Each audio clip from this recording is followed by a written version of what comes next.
Let me start with a story. Imagine a bustling auction house, not unlike Sotheby's, but instead of rare paintings or vintage wines, the item on the block is a golden ticket to America, a $5 million gold card promising permanent residency and a path to citizenship. The room is filled with ultra wealthy bidders from across the globe, each eager to secure a spot in the land of opportunity. But as the gavel falls, a murmur ripples through the crowd. Why is this ticket so controversial? Why does it feel like a symptom of something deeper? A nation grappling with a staggering $35 trillion debt. This is the story of America's golden visa scheme, a lightning rod for debate that underscores the urgent need for the US government to tackle its fiscal deficit. The Golden Visa, or EB-5 program, allows wealthy foreigners to invest in America, currently starting at $800,000 for a chance at residency.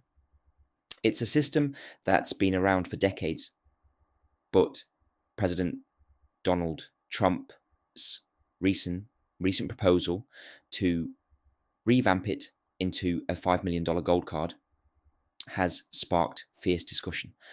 The idea is simple. Sell 1 million of these cards to raise $5 trillion, enough to wipe out a seventh of the national debt.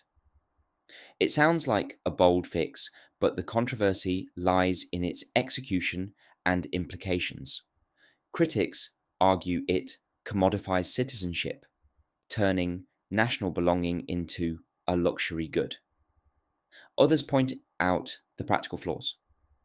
Can America really find 1 million people with $50 million in net worth willing to pay such a steep price?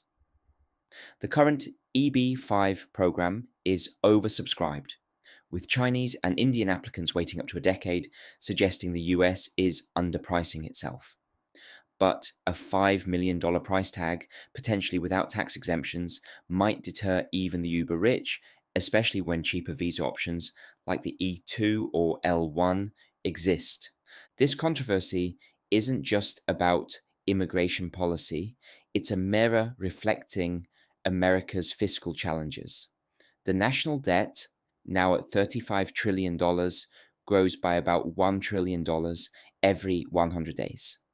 Interest payments alone are projected to hit $1 trillion annually by 2030. The Golden Visa proposal, whether it's a donation to the Treasury or a recoupable investment, is a drop in the bucket compared to this looming crisis. Yet, it highlights a critical truth. The US government is scrambling for revenue streams, even ones as divisive as selling residency to the highest bidder. Small island nations like Malta and Vanuatu generate double-digit shares of their revenue from passport sales. But America's scale makes such a scheme less transformative.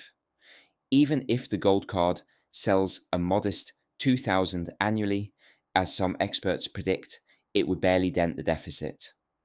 This is a band-aid on a broken leg. The deeper issue is why we're resorting to such measures. The fiscal deficit, 1.8 trillion in 2024 alone, stems from a mismatch between spending and revenue. Entitlements like Social Security and Medicare, defense spending, and tax cuts have outpaced economic growth and tax collection. The Golden Visa debate forces us to confront uncomfortable questions. Should we prioritize short-term cash grabs over long-term fiscal reform?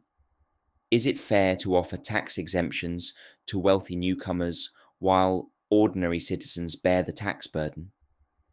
Congress would need to approve such exemptions, and public backlash would likely be swift. The urgency to address the deficit isn't just about numbers, it's about equity, sustainability, and the kind of country we want to be. So, where do we go from here? The Golden Visa flawed as it is, signals a need for bold action. The US government must prioritize comprehensive fiscal reform, reining in entitlement spending, closing tax loopholes, and fostering economic growth to boost revenue. We can't rely on selling citizenship to paper over systemic issues. Imagine that auction house again. The golden ticket might fetch a high price, but if the house itself is crumbling under debt, no bid will be high enough to save it. Let's use this controversy as a wake up call. The time to act on the fiscal deficit is now. Before the gavel falls on a crisis we can't outbid.